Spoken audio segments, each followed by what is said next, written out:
Hi everyone, thanks for tuning in to this week's edition of the Monrovia City Council Recap. I'm your host, Tyler Spicer, and I'm joined today in the studio by Barbara Golar. And we have an outstanding recap for you today. But before I get into the recap, I just want to mention that you can be a part of the KGM Recap team. If you want to be a co-host, if you want to work behind the scenes, or even help out with social media engagement, it's all a possibility. I forgot that we also have the school board recaps starting up. School just started, so if you want to be a part of the school board recap, you can be a part of it. So kgmtv@gmail.com. We'd love to have you be a part of the team. Today we'll be covering the Monrovia City Council meeting of Tuesday, September 2nd, 2025. The meeting was convened at 7:30 p.m. by Mayor Becky Shevlin in the council chambers, and the invocation was called by Tricia Hellman and the Pledge of Allegiance by Councilmember Larry Spicer. Can I say something really quick? I'm really happy because Tricia is part of the Interfaith Council. Oh, really? I didn't know that. Okay. Yes, Yeah. and so, every time one of us get a chance to do the invocation, I always, especially if I'm doing that city recap, I always like to say that because I think, the city, we talk so much about the diversity and the unity, what we have within our community and what we have within our faith-based organizations as well. And so for me, that's kind of proof of it on having, especially through the Interfaith Council, because we have Christian, we have Baha'i, we have Hindu, and we have Jewish, and we have Muslim. Wow. So we're a part of that rotation along with Monrovia Ministerial Association. Oh, nice. Okay. Yeah. I didn't know that. Yeah. Yes. Well, that was an amazing invocation too by her. So, really, really amazing. Next, we had the roll call. City Clerk Alice Atkins called the roll, and all council members were present. From there, we had the closed session report. The council did convene in closed session. City Attorney Craig Still reported that 2 items were discussed as posted on the council agenda. Regarding item CS2, the council took no reportable action. As for item CS1, which involved settlement discussions and multiple pieces of litigation related to a class action lawsuit against opioid providers, the council directed staff to opt in to the proposed settlements. It's good, right? I wasn't familiar with that. What do you know about it? No, either. It's like still a I good was, thing. yes, Definitely. absolutely. From there, we had presentations and proclamations at 3 minutes and 40 seconds into the meeting. The council recognized PR Item 1, the Volunteer Center of San Gabriel Valley, in appreciation for their support for the 2025 summer concerts in the park. I heard those were a lot of fun, right? Yep. A huge turnout there, a lot of fun, Yeah. good music. Executive Director Macy Gracia accepted the recognition. She expressed her gratitude and reminded the public that Make a Difference Day is coming up on October 5th. I didn't get the location. 25th. It's 25th? you always meet at the library Okay. because that's where you check in, and which I'm a part of. Nice, I'm in charge of the registration. I'm Awesome. checking people in, Yeah. my team of people, and then each individual or organization is assigned to the different workforce that the projects that they have put together.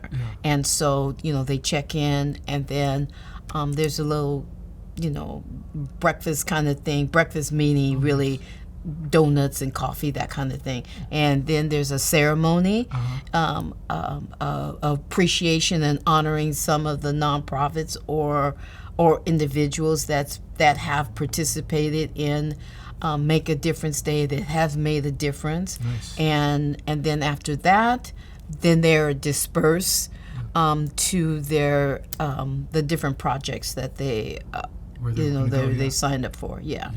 So It's really a big thing. Yeah, it is. Yeah. And it takes a lot for the the volunteer center and the executive director. And so even then, she asked the public to participate in the event October 25th at Library Park.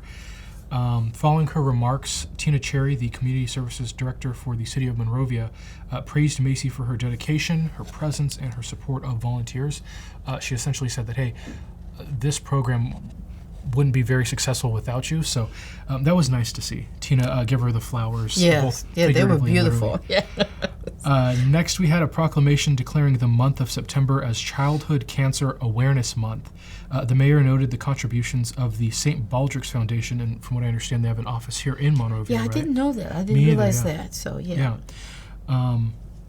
And then they support children with cancer, and mentioned the mayor also mentioned various children's cancer organizations for the public to look into and support. And I think there's a lot here in Southern California if you're interested. And I think it's important to mention that these kids are some of the strongest people you'll meet. Their parents and their families show incredible strength as well, walking alongside them every step of the way. So I think it's a good reminder for us to show our support. Next, we had a student government report. There was no student government report. No one was there, so hopefully at the next meeting somebody will be there. Next, we had the order of business, which was at 13 minutes and 50 seconds into the meeting. Mayor Shevlin brought up the RCC 5 Item A, which was a letter of support for Assembly Bill 715, Anti-Semitism Prevention in K through 12 education. That item was pulled due to discussions within the California State Legislature, but the city is monitoring for updates as it pertains to that. Next, we had the consent calendar, which was at 14 minutes and 26 seconds into the meeting. There was a motion to approve the consent calendar items, items CC1 through CC10. Motion to approve was made by Councilmember Jimenez and seconded by Councilmember Spicer. From there, we had public comment, which was at 15 minutes and 7 seconds into the meeting. 6 speakers addressed the recent accident involving Roberto Carlos Montoya Valdez. There was an incident in early August over at the Home Depot regarding immigration enforcement efforts, and Roberto Carlos Montoya has passed away from that incident. And so those speakers expressed their concerns regarding the matter. From there, we had the report of city manager and staff at 32 minutes and 25 seconds into the meeting. Now, this is what I thought was pretty interesting, Barbara. I've attended the meetings, I've been a part of the meetings, and also watched the meetings for many years. But there was an extended discussion, which usually doesn't happen, between City Attorney Craig Steele and Mayor Becky Shevlin. The mayor asked for clarification on various matters pertaining to the immigration enforcement. And if you watch the meeting in full, you'll be able to follow that exchange directly. What followed from that was also something we normally don't see. City Manager Dylan Feek stepping in to respond to those public comments that had expressed disappointment in Mayor Shevlin and City Council's actions, and also I know a certain individual had questioned Mayor Shevlin's empathy. And me personally, knowing Mayor Shevlin, well over a decade, I think she's led the city pretty well, and she definitely does care about the city. So it was notable to see the city manager address those concerns directly, offering context and clarification to ensure their records reflected the facts. Well, I think also, I believe the city council members cannot Comment directly. But the city manager and the attorney can. Okay. And so that conversation was going, with the city manager saying something directly to the city council is different than them saying directly to the people, to the people during public input. Right. Yeah. So it's almost like they really had to really say something to address, because it's been a time before that. Dylan, the city manager, addressed something that was said during a public input. Right. It just for a matter of correction or clarification for that individual. And I know the city does support. I definitely don't think the city is against what the people in public comment said. I know the city's pretty neutral when it comes to matters such as this.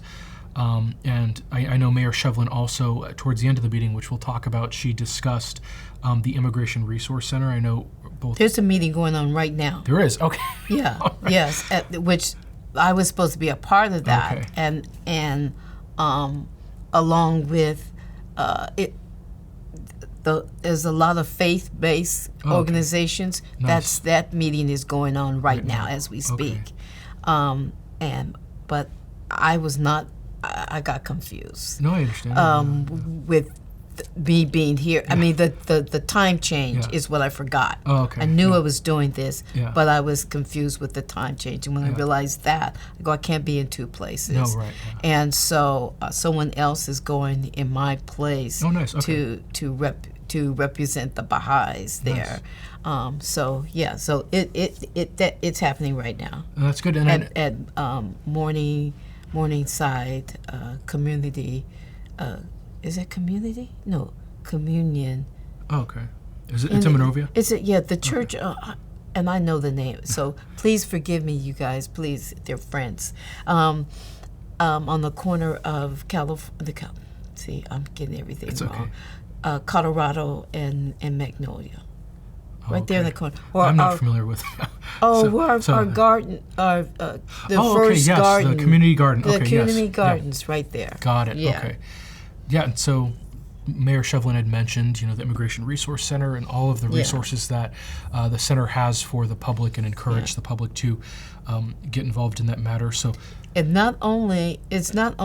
it's faith-based groups, not just from Monrovia, but the area, because Right. I saw on my email was Right. El Monte, yeah.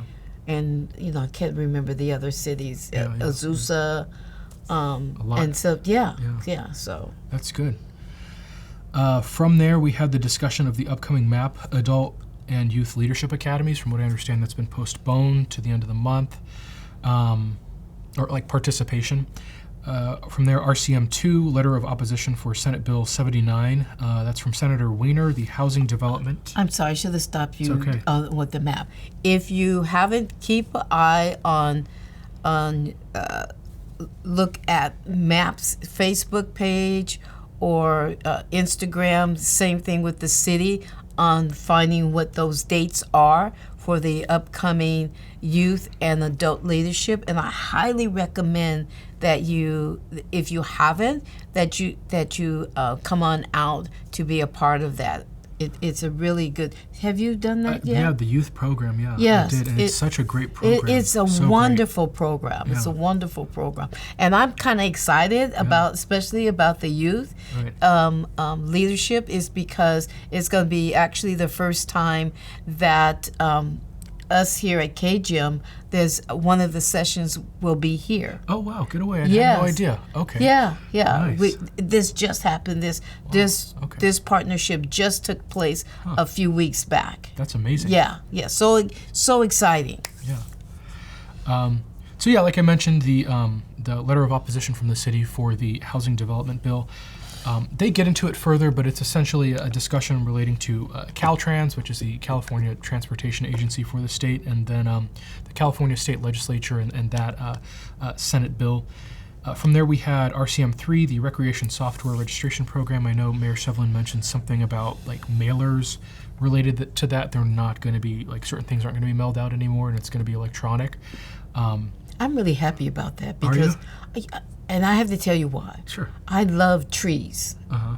and when I was teaching and really found out, and we studied the rainforest and all of this, and I'm thinking all these trees we're cutting down for some piece of paper, and that we throw away, Yeah. Yeah. and how much the trees are for the environment. Right. So I'm happy Definitely. to see that, and Yeah. and if people wanted, they could download it Yeah. and print it out Right. if they wanted, Definitely. touch it. Yeah. Yeah. From there, we had the council member reports, which was at 1 hour and 9 minutes into the meeting.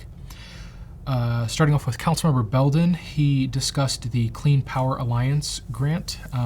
If you're not familiar with the grant, it provides funding to organizations that promote clean energy, environmental education, green job development, resilience, and clean energy equity in the communities that the CPA serves. Grants usually range between $15,000 and $30,000 per recipient. This year, a total pool of approximately $289,000 to $339,000 will be awarded across Southern California to support these local clean energy initiatives. So that's very good. That's very interesting as well. Councilmember Belden also discussed immigration-related matters in the city. He said he wanted to hear from the Assemblymember Herbidian and Senator Perez. I'm still getting used to the new I know. state. I'm used to Portantino and Holden. so Yeah. it's taking some time. So we have new Yes, elected yes. officials at the state level. So he just wanted to hear back from them as far as what are they doing as it pertains to the immigration-related matters. It's been in the news. It's obviously hit Southern California, and people are very divided when it comes to this topic, and so he wants to hear back. Councilmember Jimenez, he also just spoke about immigration-related matters in the city. I believe almost every Yes. council member spoke about the immigration-related matters, and so he went on at length regarding it. Councilmember Spicer reminded the community that the annual Fountain to the Falls event will take place this upcoming week, September 6th, 2025, Yes, beginning Saturday. at 7 p.m. Yep. Yeah. At 7 p.m. 7 a.m. Yeah. Excuse I'm me. thinking, oh, no. It's gonna be they're dark. Not, yes. 7 I'm not a.m. going to do that. Bring your flashlights, right? Yeah. At the fountain in front of Library Park. Yes. So that's the meeting point. He said he won't be participating this year because he's retired from running, but hopefully he's still there. Councilmember Spicer also reported on his attendance at a League of California Cities event and highlighted the opening of the American Job Center at the Monrovia Adult Schools. I'm going to tell you, I'm so happy that, again, Cajun was a part of that on filming. Yeah. But also, we were also there. I was there. I mean, the staff Right. was there filming, but I was there as a participant and as board chair. Right. And it was so nice to see all of these different people being involved, Right. and also to have this here in our city, Right. the hub, Right. in San Gabriel Valley, Yeah. and they, even the people in charge ish. I'm not sure, and I said the ish because I'm not sure what their title was, but anyway, that they had a lot to do, and they spoke about it's nice to have something that the friends don't have to go way out to L.A. area, Right, right. even here again in Right. San Gabriel Valley. We're in San Gabriel Valley. We're not that far from each other, So it's just so nice. Yeah. And I'm also trying to figure out, we could be a part of that too. Right. The K-Jump, Yeah. So, but anyway, it was a really nice event. It was, yeah, and I don't think a lot of other cities, well, I shouldn't say that. Certain cities in the area don't offer the same program that Monrovia offers, so it's great that we have this here in the city, the American Job Center at the Monrovia Adult School. Councilmember Spicer also emphasized that the center provides veterans with access to training and employment opportunities. It also offers paid job placement for youth through the county and connects residents with a wide range of jobs and services. So if you're a veteran, they have resources for you there. They also have resources at Library Park. And then for the kids in the community, if you want a job here in high school, there's an opportunity for a Yes. job. And they're neat people over there too. Are they? Yeah. Okay, nice. I just, anyway. Yeah. Councilmember Kelly commented on immigration-related matters as well. She highlighted the wide range of services and programs offered through the city's library. After that, a member of the library came up and spoke and mentioned that the library reported a 45% increase in summer reading signups, an expansion of veteran resources and partnerships, and more than 25,000 participants in its programs for the fiscal year 2024 through 2025. So that's really great that there's so much engagement at the library with its programs and events, right? Yeah. Well, they have this thing now. They can borrow you can learn how to play a guitar because they have wow. a guitar. That's They great. have I was in there just last week because I had a meeting at the library with Carrie and some of the others, and they have what do you call it? A power washer thing. They have a sewing machine. Yeah. They have tools. Yeah. So you can go to rent those things out or check them out or Definitely. however, whatever is done. Yeah, So, and that's new. that is okay. That's Yeah, new. nice. Yeah. Next, we had Mayor Shevlin. She discussed homelessness and affordable housing, highlighting her ongoing efforts to address these issues. She expressed gratitude to the City of Monrovia staff for their collaboration and support, and reminded the public about resources available through the Immigration Resource Center. It's so difficult for Mayor Shevlin, I think, because she's obviously the mayor and she has so much she has to cover. And then when you have these, incidents that occur, we've had, incidents throughout the years where things happen and the public looks to the council and the mayor and wants to know what they're doing.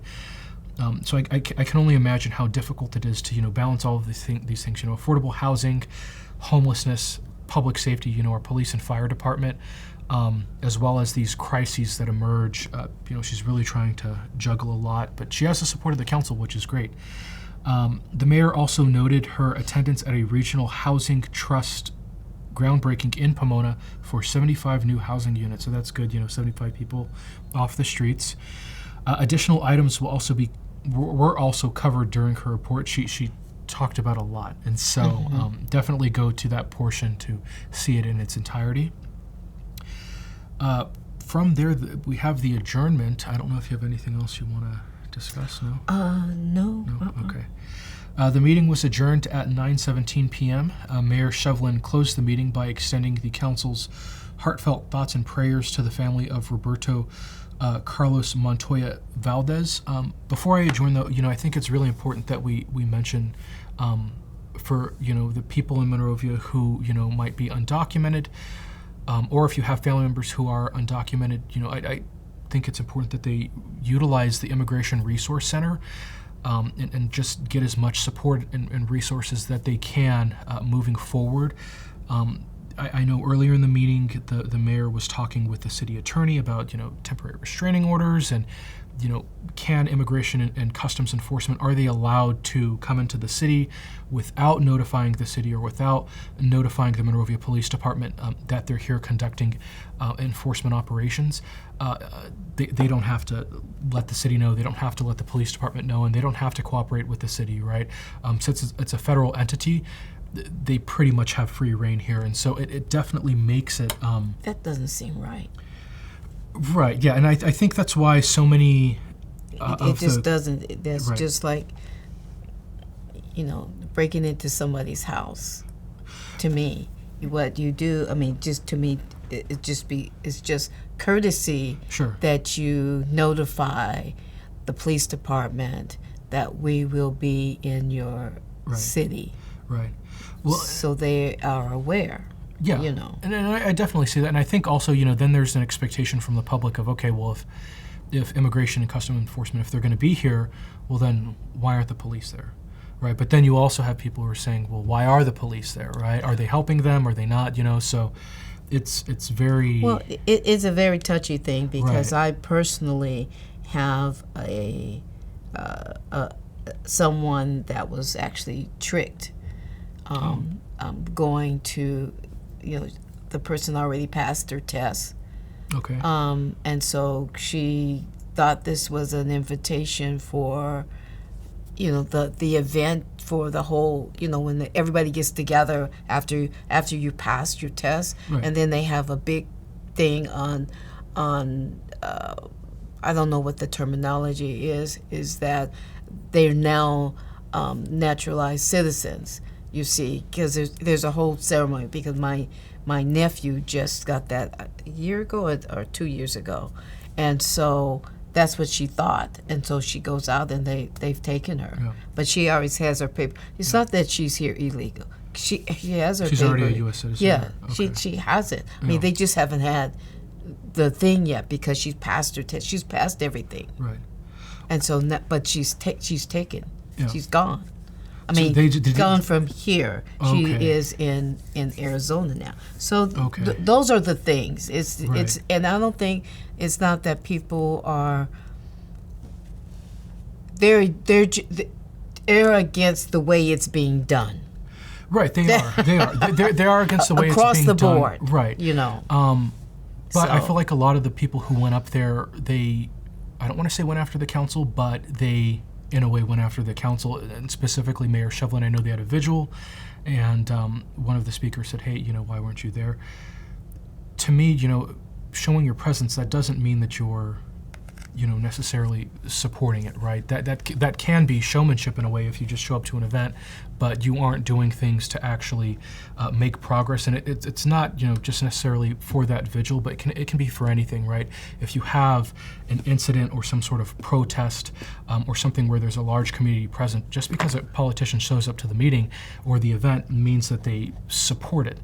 It can be a kind of like a showmanship. Okay, I'm here, I got it done, now I'm gone, right? So, like I said earlier in the meeting, I've known Mayor Shevlin for years, and I know you have as well, and I think it was a bit unfair that people who came up and spoke, they kind of, I feel, singled her out. I know she is the mayor, but still, it's like, I think we're all adults here.